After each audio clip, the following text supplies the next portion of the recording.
Good morning, everyone. Welcome to the Dole Institute of Politics. I'm Bill Lacey, the director here. We're so delighted you could join us today. This is the 5th post-election conference that we've put on at the Dole Institute.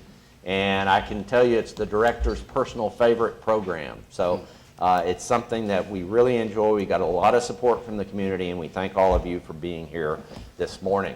Our first session today is going to be especially interesting and delightful because we're going to focus on the Kansas elections. Many of us were very excited to find out that we had two very competitive statewide elections in Kansas this year.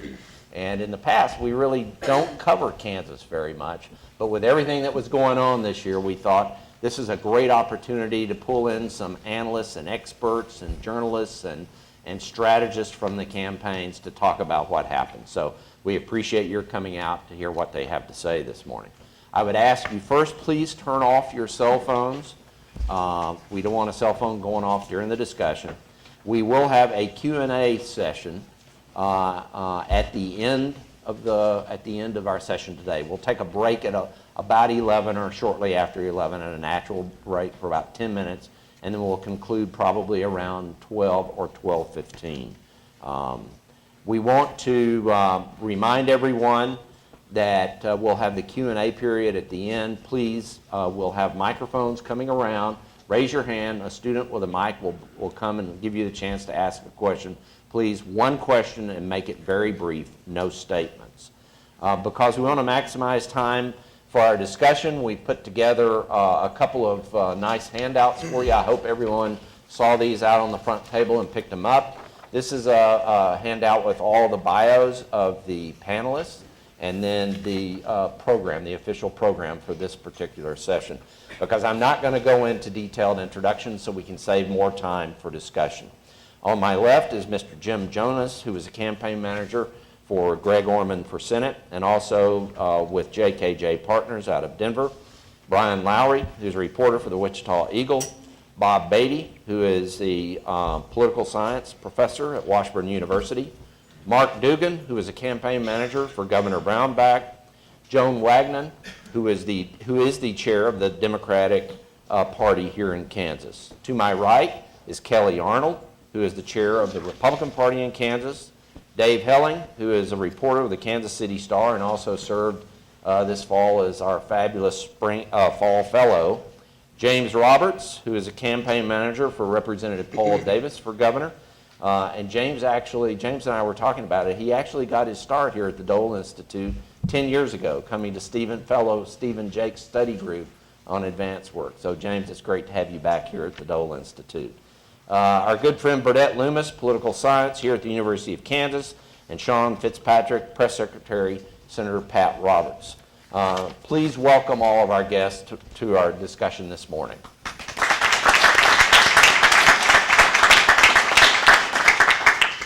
Okay, everyone, I'm not going to direct the first question, so somebody be bold and jump in. Let's start with an assessment of the political environment that existed in Kansas that led to these two very competitive statewide elections in a year when nationally the Republican Party was exceptionally strong. Why was such a Republican state like Kansas so competitive? Why did the governor and Senator Roberts face such big challenges this year?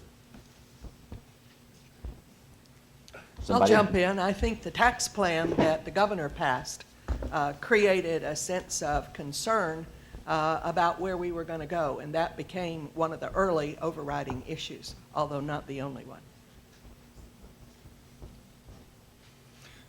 Well, in the senatorial race, I think one of the most effective TV ads I've seen in Kansas history, which featured some of us are a little older, the Howard Cosell-like reporter with the actor that, from a distance at least, looked a lot like Pat Roberts, in a field in a lounge chair, ran during the summer and was just a devastating ad, and I'm sure we'll talk about it later, why Greg Orman didn't just recreate that entire ad and then run it in the fall, I don't know, but at least everybody I knew was watching that ad. That really caught the attention and made that primary relatively competitive.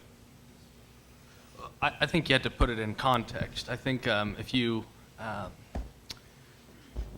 consider the 4-point victory of the governor and an 11-point victory by the senator, and you compare that with the level of media, editorial boards, and political science class focus on the race, I think there's a big gulf there.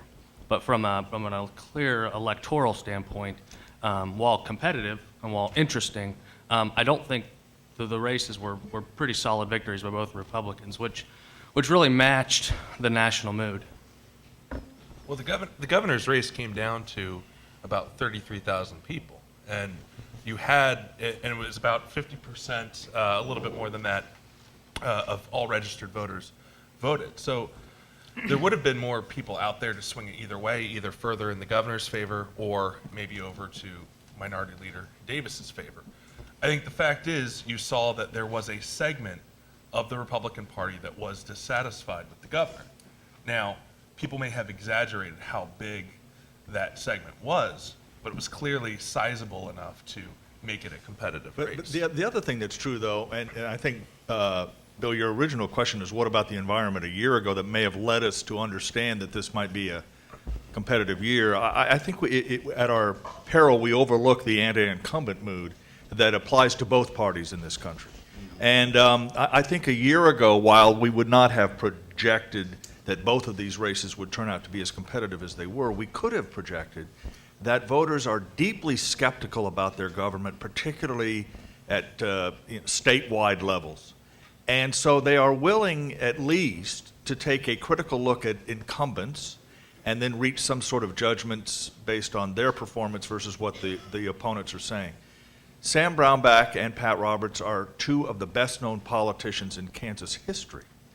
And they have records, extensive records, and in an anti-incumbent environment, at least to some degree, that guaranteed elections that would be at least more competitive than we're used to seeing in Kansas, in my view. And I think that's exactly how it played out, particularly in the early and middle stages of the primary in the Senate race, which had a strong anti-incumbent component. And then, as Joan suggests, the governor had a record that he had to defend. Most re-election campaigns for governors are referenda on the incumbent. So I think that was the dynamic that made the most sense to me, that in a Republican state in a Republican year, Kansas voters were still willing to take a look at the campaigns for both offices because of their deep distrust of incumbents. Well, I might say that, I think flying in the face of the narrative of anti-incumbency is it's more of an anti-government year. I think people are fed up with a government that everybody thinks is broken. And I think the challenges all the campaigns had in front of them was saying, why? Why is government broken? I think our campaign and the governor's campaign said, look, for our campaign was, look at the way Harry Reid's running the Senate, look at the way the president's running the executive, that is the reason it's broken. And I think that Kansas voters heard that message, and that's what you see in a result that has us winning, by nearly 11 points. Right, Sean, but the reality is that the biggest problem you guys faced for a year was the residency question. Mm-hmm. And that, to me, was always a subset of an incumbency criticism, that he had been there too long. That was the critique.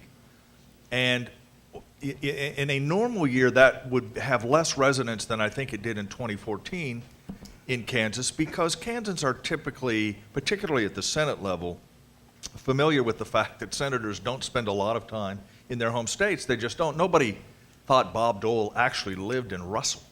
Some people do, Dave. Yeah, right. But it had resonance in your race, right? Because of the anti-incumbent mood, in my view. That and for whatever reason, Republicans and Democrats are seen as dysfunctional, and so that particular approach had some resonance this year, in my view. Yeah, I'd go back to your initial question, again, the 1 year out. And I think that toward the end, we're going to conflate how the one race related to the other race. I think a year ago, Pat Roberts was not on many radar. I mean, theoretically maybe, because of anti-incumbency, anti-government, whatever.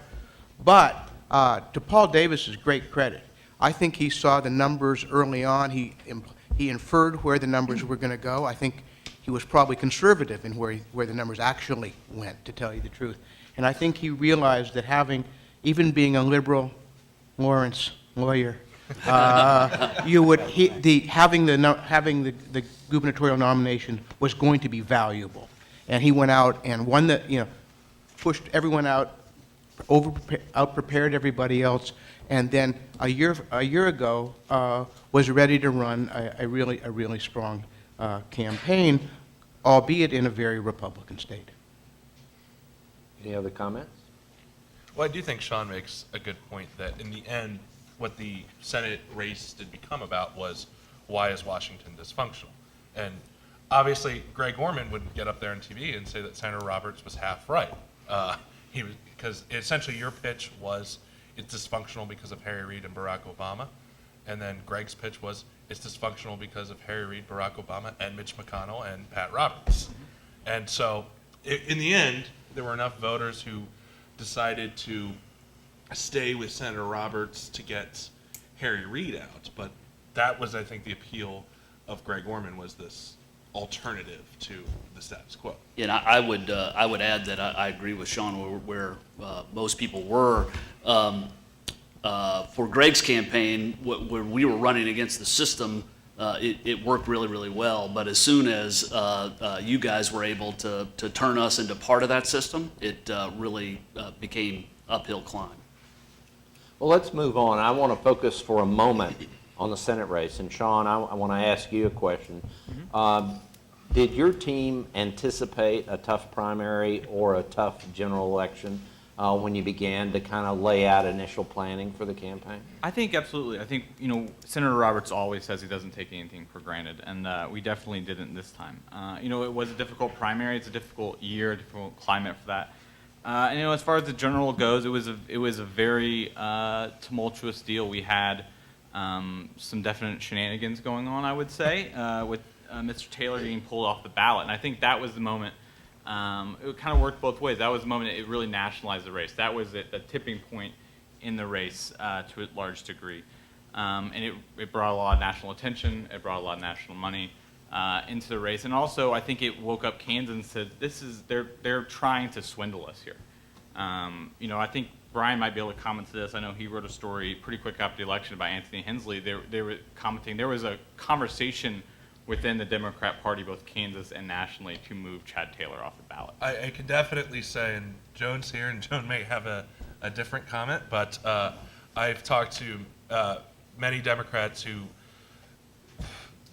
to give some background on what Sean's saying, right after Taylor had dropped off the ballot, and we were still in the midst of this legal battle with Secretary Kobach, there were, I think, some Democrats who were thinking that you get a moderate ticket, so to speak, so that you would have Paul Davis, Greg Orman, and then you would have Gene Schodorf in the Secretary of State's race, so a former moderate Republican, and that was the appeal to them. And it ended up backfiring, and there were people like Anthony Hensley is willing to be out there on the limb and say that he was vocally advocating that Chad should stay on the ballot, that this was going to backfire, that this was going to have a ripple effect on the governor's race. I don't know, I can't say for sure that that's what lost the governor's race, but clearly it did actually help reinvigorate your campaign because it brought in this national money. It brought in maybe a renewed sense of purpose for why Senator Roberts was running. I'd be interested in hearing from Joan, because if we do know from several Democratic officials that I've talked to that there was this battle, and I haven't had anyone say where you actually lined up. Well, I'd be happy to enlighten you, Bryan. The Kansas Democratic Party recruited a Democrat to run for the United States Senate. We didn't recruit an independent to run. And even though I like Greg Orman, we were supportive of Chad Taylor. There was no one more surprised than I that he pulled out of the race. And I was at a candidate event on Labor Day night, and Chad was there campaigning, and the next day he called our executive director and said, I'm thinking about dropping out of the race. So that's how much advance notice we had on that. We made a decision at the executive committee level, or the officer level, to support Chad's decision. And for whatever reason he was doing that, we decided to support it. I did not ask him to get off the ballot. No one on the officer level or the executive committee, as far as I know, asked him to get off the ballot. Were there Democrats out there who were speculating about whether or not we would have a chance to defeat Pat Roberts if he were not on the ballot? Absolutely there were. Was that the leadership of the Democratic Party? No, it wasn't. And was the decision made in Kansas? I think there were people, as I came to read from articles in your newspapers, that some of the people in Washington, Claire McCaskill and others, may have been involved in some of those calls, but it wasn't any of our shop. Well, there were people, though, in Kansas, I mean, including out front, you had Jim Sherrow, the congressional candidate, endorse Greg Orman. So Sure. I'm not saying it was the state party, but there were, there were people both within the state party, some who haven't been willing to go on the record about that, and within the national party, we know Claire McCaskill because she put herself on the record about that. Okay, I want Who to did pressure. backtrack. You guys are so good. You're ahead of me right now. So I want to go back a little bit. 2016. I want to go back a little bit and talk more about the early setup of the campaign, because I think that's a critical issue, and it was on my list of questions, but it was going to come a little bit further. But Sean, I want to go back to you. Sure. What was your assessment when you guys started putting the campaign together? You said that Senator Roberts always runs like he has a tough campaign, but what kind of plans were made by the Roberts campaign in expectation of a tough election? Well, I think we put an excellent team together for the primary, and we ran a great primary race. We obviously had a lot to run on there, and we got the job done. But I think in terms of planning, we were planning for a race against a strong independent and a strong Democrat with the support of the Kansas Democrat Party. And then, beginning part of September, that immediately changed. And then, so the best laid plans had to be pretty nimble. So we made some adjustments, and we immediately went to a 1A, 1B strategy of nationalizing the general race, and then informing Kansas voters that our opponent was, in fact, a Democrat who was calling himself an independent. And I think the results prove that strategy played out very well. We worked with national Republicans. We worked with people across the spectrum to say they are looking to trick you, Kansas, and they're trying to fool you with what's happening here. And I think that message resounded very strongly. Okay, let's turn to Jim from Mr. Orman's campaign. Jim, at what point did Greg decide that he would get into this race, and what was the basic theory of how you were going to win this thing? Yeah, it was late for a Senate campaign to be even considering what he was doing. He's clearly been thinking about this for a long, long time, but it was not until May that he really made the final decision to get in. And it was always going to be a three-way race, that we figured that Taylor was going to stay in, that we were going to have to fight our way through that, and that we were going to have to somehow triangulate and be in a position to do it. And I would love to rerun the race with him in it. Those guys would have a much more difficult time of turning us into a wild-eyed liberal that Greg certainly isn't. Yeah. Were you, okay. Let's go to the, we'll come back to this in a second. Dave, you want to? I just wanted to, I don't think you can, I don't think we can understand what happened in the general in the Senate race unless we pay attention to the primary and the dynamics of the primary. Because, again, Bill, you started a year ago. I think all of us on the reporter side did not anticipate that Senator Roberts would face legitimate primary opposition, but we were attuned to the possibility of such a thing because it had happened in other states in earlier cycles. Dick Lugar and some other places where incumbents were knocked off by insurgent Tea Party candidates, which defines Milton Wolfe. And, Sean says they were ready, but the fact is he was, the senator was in the Times making light of where he lived and all of those things that became issues.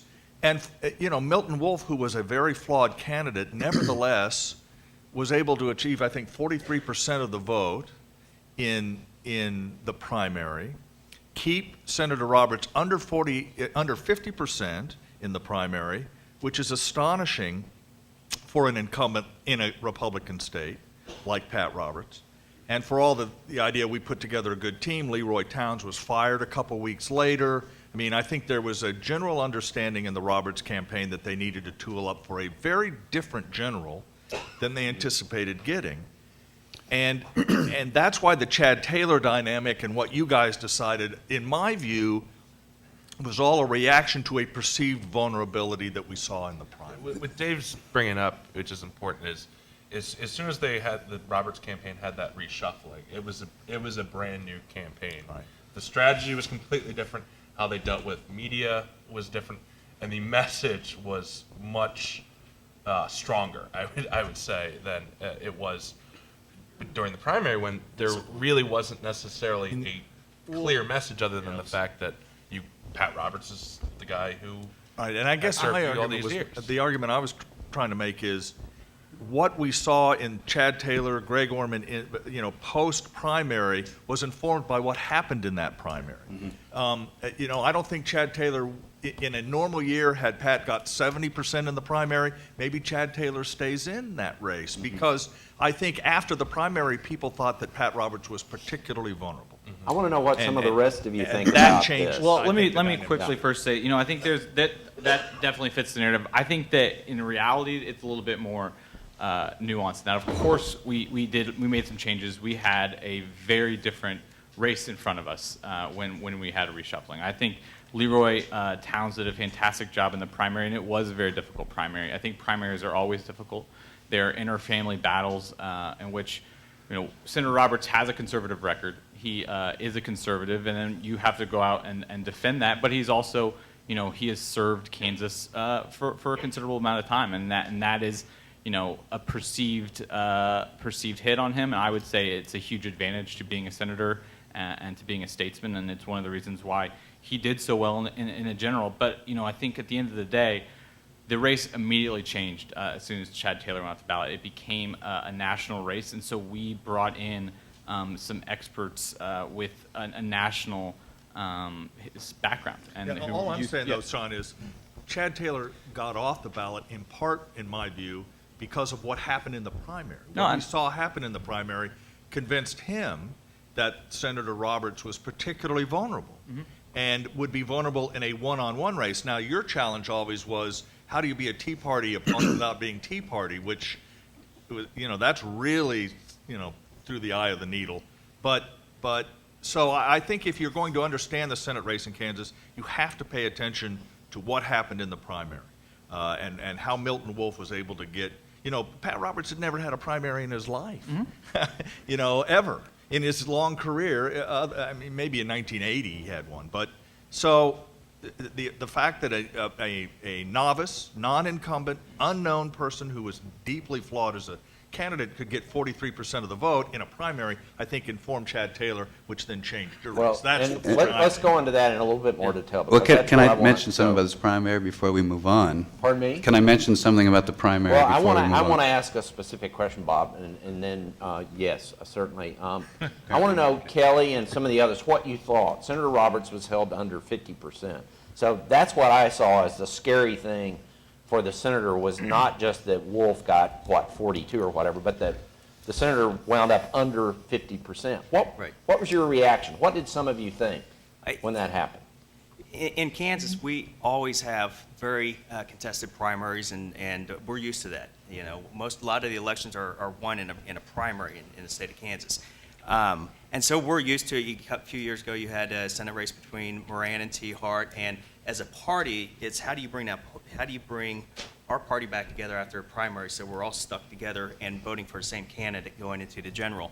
And so that was our focus. And you look at the numbers of people that supported or Republicans that supported Senator Roberts, it was lower.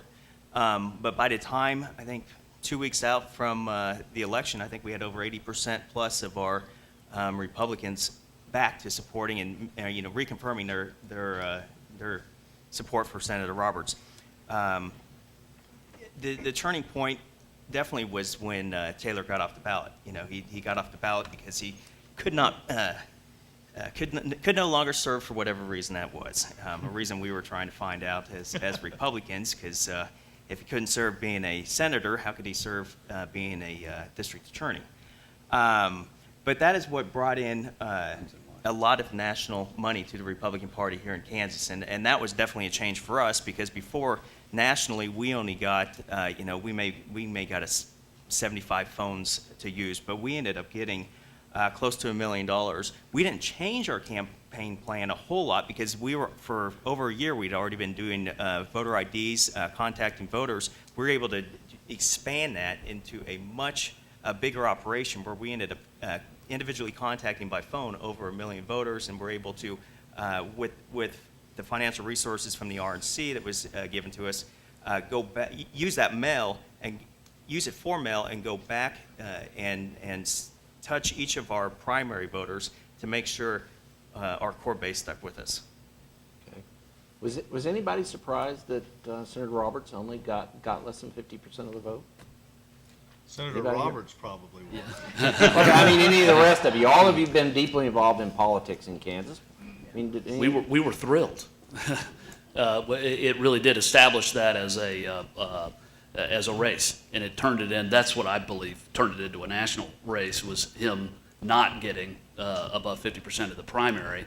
That it instantly gave us traction to be able to go raise money and raise awareness and talk about what we wanted to talk about. And it turned it into, hey, we've got a damaged incumbent who's vulnerable. And we have a candidate in Greg Orman who, a dynamic, fresh face, clearly outside of the system, and exactly what people were saying that they wanted. So we loved it. Bill, I think this gets back a little bit to the question of the temperament of the state and the landscape a year out, and that's, I think the point's been made a couple times, but it's important to keep both races separate in that mind. And I think that the policies and the executive decisions of the governor put him in a position where the electorate, a pretty moderate electorate, was highly skeptical of the results. And you saw that, I think, in the primary result of the governor's race. For the Senate race, I mean, we have to remember, we've got a pretty late primary in August, so you get a really long runway as a voter, especially as a primary voter. If you're a primary voter, then you are paying attention to other primaries. So you've got the Mississippi primary, and you've got the Cantor race, and you've got a lot of races that are informing your irritation as a anti-incumbent federal voter. But I think that to conflate the two, and not to say anybody has, but to conflate the two, I think, is misleading, because you have two candidates in similar positions where their opponent in a primary draws 40% or more for very different reasons. Well, and I would say, to a similar point is, again, I think you have an electorate in a country that is just absolutely fed up with the way Washington works. They're absolutely fed up with the perceived broken system. And so it is hard as an incumbent, especially in a primary, and as an incumbent who has served a state for a number of years, to say, I'm not part of the problem, I'm trying to be up there fixing things. And that was a challenge throughout the primary. And I think it's a challenge that we met, but I think it was a difficult climate for that. Well, but the other thing is, and again, I think context is so important in studying all this stuff. One of the reasons that the national money started coming in after the primary was not just the sub 50% performance by Pat Roberts, but an understanding in the national picture that the fate of the Senate, at least at that point, might hang on Kansas, and that Pat Roberts was the only real Republican opportunity, or the only opportunity to oust, if you will, a Republican incumbent nationwide. Mm-hmm. And so at that point, I think the Republican Party said, we've got to spend some money in Kansas, to their frustration to some degree, and we need to send in some new troops to sort of redo that race. So So I think that it wasn't just Pat Roberts' poor performance. I remember talking to Leroy the night of the primary. I go, Leroy, 48%. And, oh, we'll be fine, we'll be fine. Apparently that, other Republicans didn't think that. And so that's why the money came in, not only because of the poor performance, but because of an understanding that the Senate race might be pivotal going forward. I think it's And that- important, though, that we look at when all these events happened. I think when you saw the national attention, when you saw the national money coming in, it wasn't August 6th. It was September 6th, and that is when Taylor dropped off the ballot. But I think that is really critical to when all these changes happened. And it wasn't. I think y'all's reporting at the time was very much, well, there'll be Roberts and there'll be a split between the anti-Roberts vote. And I think even the exit polls showed that it would have been 49, 27, 15 Roberts, Orman. Taylor remained on the ballot. So there wasn't a lot of national money or national interest because there was a feeling that the anti-Roberts vote would be split between these two candidates. To be honest, on August 5th, when all the Republicans were gathered in Johnson County, it wasn't the Senate race certainly went on longer, but I think the thing that really surprised people was Jennifer Wynn's performance in the governor's primary.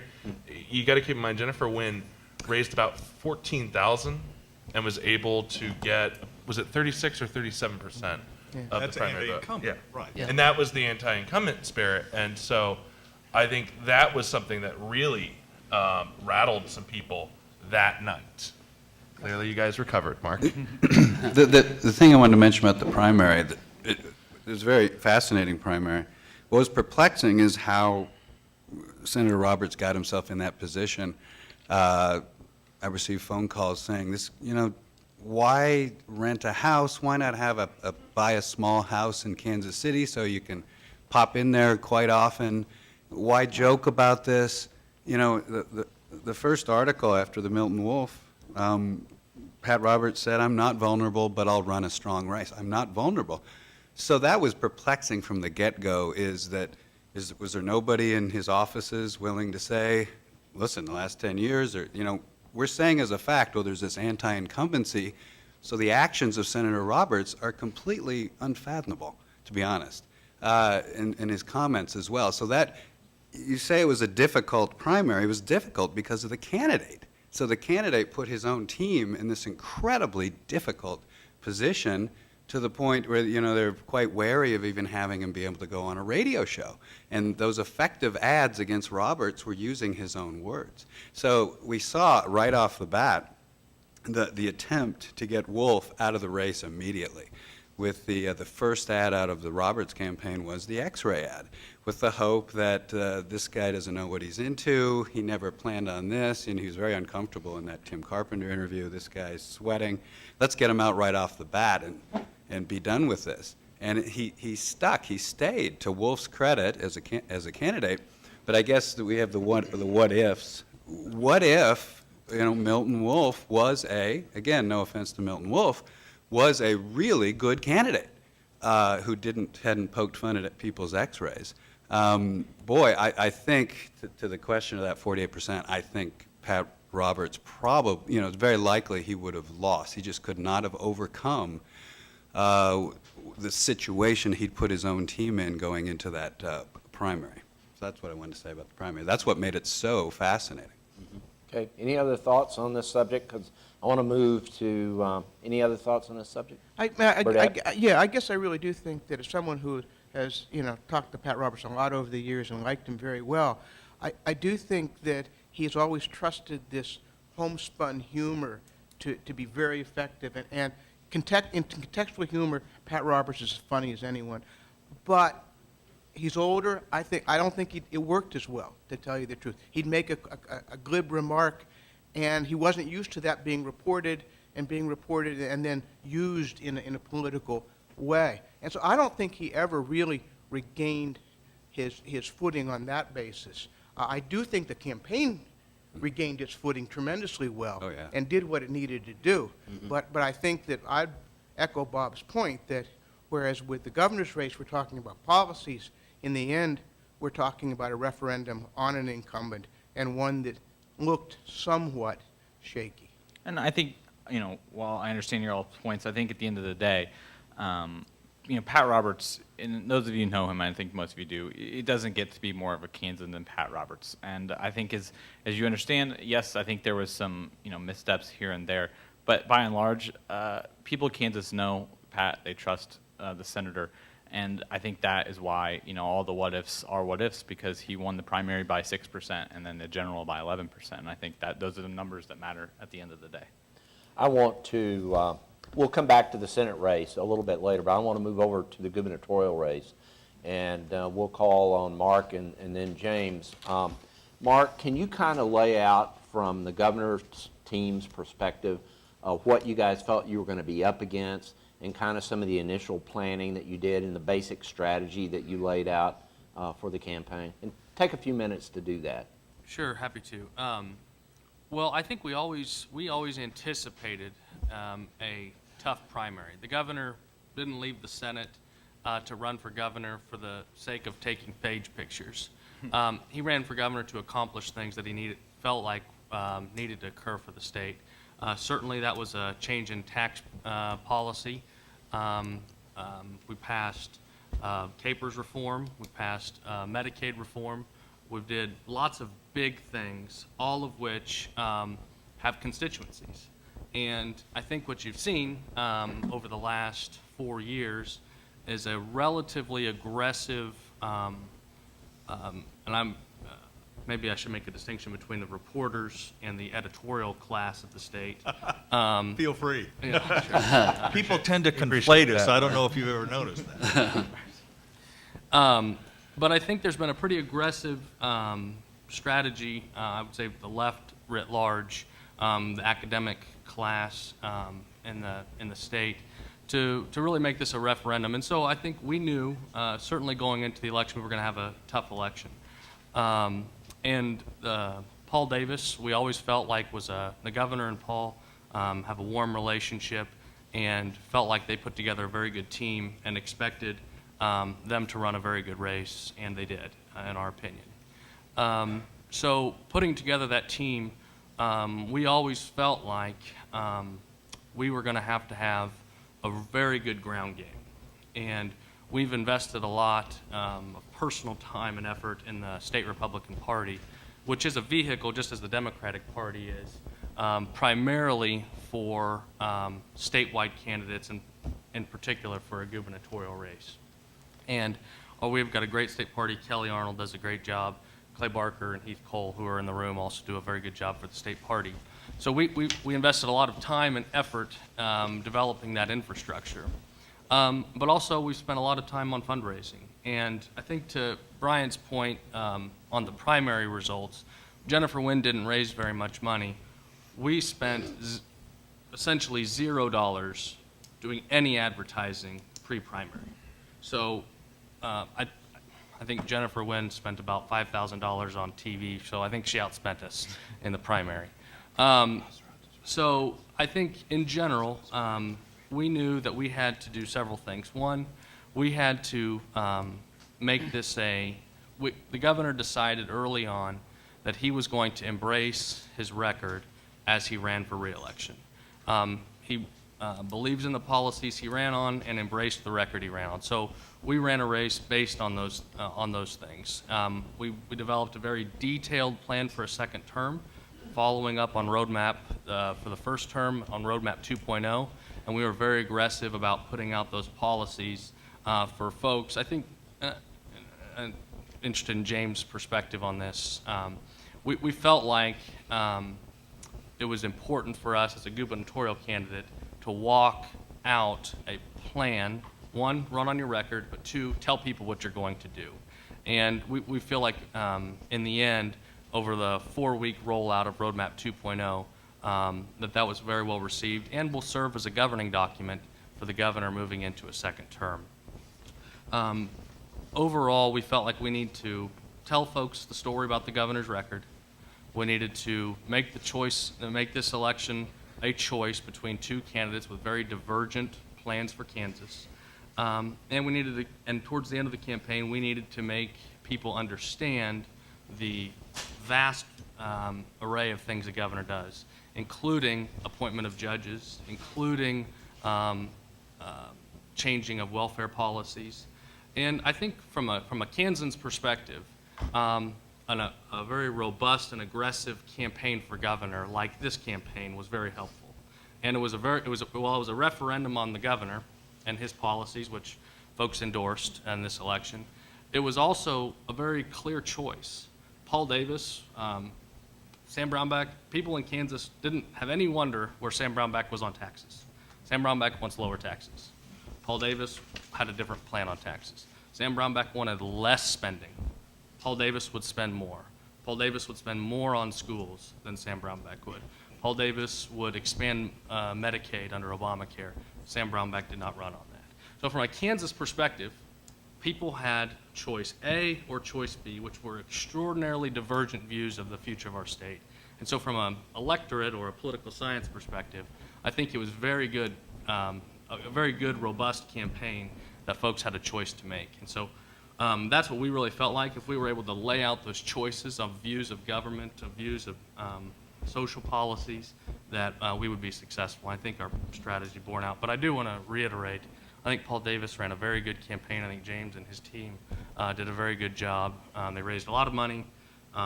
They utilized a lot of the infrastructure, the third parties, the Kansas Values Institute, spent millions and millions of dollars on his behalf, and I think they did a very good job. Let's go, James. Can you talk a little bit about the timing and when Representative Davis decided to get into the race, and kind of what your thoughts were on the campaign strategy and how you intended to win this election? Yeah, on the timing of it, I'd say coming out of the 2013 legislative session, that's probably when anybody at a statewide level or a legislative level was looking to see where candidates stood. From our perspective, you know, any race against an incumbent's a referendum, as we've said repeatedly here. So the qualities you look for, the fundamentals you look for in that race are, do the voters and do the electorate feel that the incumbent who has the job shouldn't have the job anymore? Once that lines up with your internal timing, that's when you start your race. And what we saw was deep dissatisfaction and with the policies that had been put in place, with the results of the policies as they had been born over the first 2 years or 3 years of the administration. And for us, what we looked at was a series of benchmarks. Paul entered the race with about 7%, if I'm being generous, 7% name ID statewide. And that's rounding up. So what we knew was we weren't going to spend significant resources in the early stages of the campaign driving that name ID, putting him in front of people. What we knew was we had to build the resources to be able to do it down the stretch. To his credit, Paul is a tremendous candidate, the hardest worker I've ever been around. And so we were able to spend, somewhat to the timing, we were able to spend the first 4.5 months while people were still trying to figure out if he was the guy who owned the restoration company or if he was the legislator.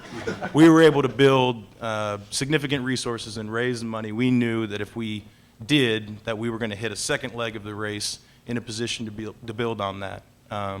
We had a little bit of a wrinkle, I shouldn't say wrinkle, we had a little bit of the factor that Paul then had to go into the legislative session.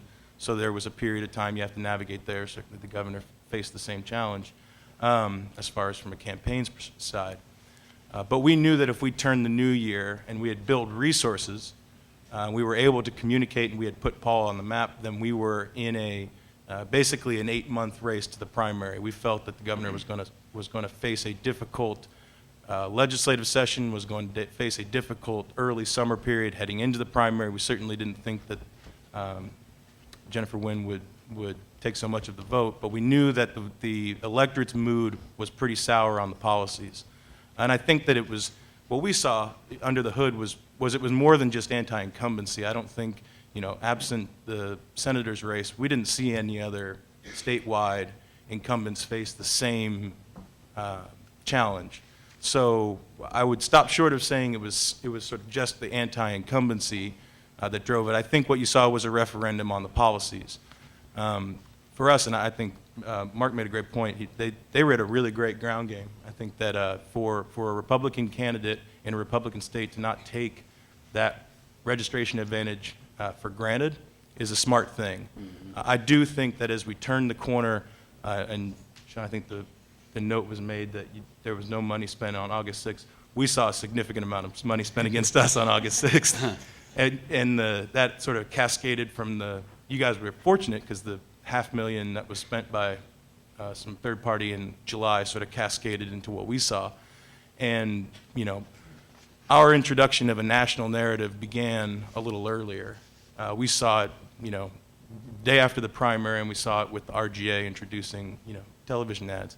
I think that what we saw as far as what we would have called the downhill period from the primary to election day was we needed to be in a competitive race with the resources to continue to drive our message home and continue to educate voters on the policies that the governor had put in place that they clearly felt uncomfortable with. What we saw was really a battle and a struggle over the moderate sentiment of the state. I mean, the electorate in Kansas is a pretty moderate electorate, and we can slice and dice it a lot of ways, but the reality is it's a pretty moderate electorate. That said, we kind of had a campaign that was an inverted tug of war, each of us trying to push the other one farther away from the middle. And we did it by displaying the policies and the sort of divergent roadmap or path from what we were used to as Kansans, be it tax policy or education cuts, policies having to do with spending. We saw that as a divergence from what Kansans were used to, and Kansans felt that way. We saw the inverted tug of war push us towards the liberal Lawrence lawyer. It pushed us, Obama. We saw that on August 6th. And then, the gorilla in the room is there were $5.5 million spent on stilettos and, neon lights about a strip club. So that didn't have anything to do with anything. And so what we looked at was that was going to be the battle, right? The push, the tug of war was going to be making sure the candidate who got across the finish line was able to establish their policies as less extreme than the other one. And that was the heart of what we saw Labor Day on. Okay, Mark, is it fair to say that a critical element of the governor's campaign was to define Representative Davis essentially before he could define himself? Sure, and I think, from a candidate recruitment perspective, well, we have a lot of respect for Representative Davis personally. In terms of a choice election, you want to run against a candidate who's got a record.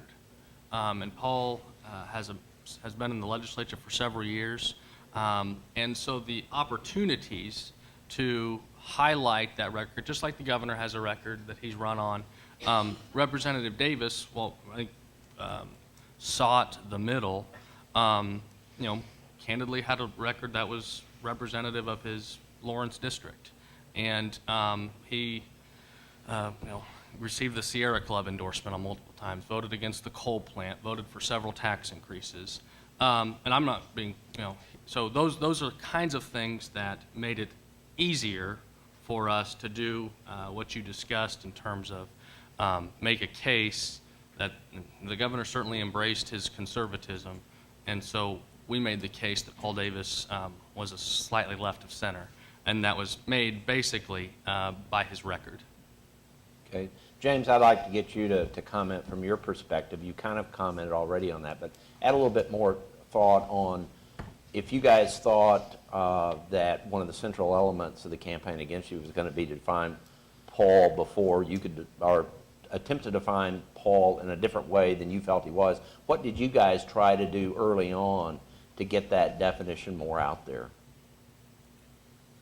Well, when you're running against an incumbent who's been elected to the U.S. Senate, has run for president, has been a state agency head, and you're not any of those things, you're defined sort of in absentia at that point. You're defined by not being defined. And we knew that the resources we were going to be able to amass over the period of 13 months were still not going to be the resources that we were going to see spent against us. And I don't mean just dollars, just name ID and starting from the ground up. What we did was, frankly, we built a ground operation from Labor Day of 2013 through the end of a legislative session that allowed our network to build and allow Paul to travel extensively. We put him on the ground a lot, and that was because we knew that if this election were, an hour clock, we weren't going to start spending about, we weren't going to be able to define Paul until 11:59. And so what we had to look at was getting him on the ground, meeting those people that were dissatisfied with the governor's record, and begin having those people build networks in their communities. And we saw it done at a pretty exceptional level. I mean, that was one of the things we were really proud of, and I think it's one of the things that led us to outperform Democrats nationwide, and certainly it was a big part of ours. The other thing we did that we knew we needed to was we named a lieutenant governor candidate earlier than anybody expected. We did that so that, frankly, we had two candidates that could build name ID at the same time. And so that was a part of what we knew we needed to do.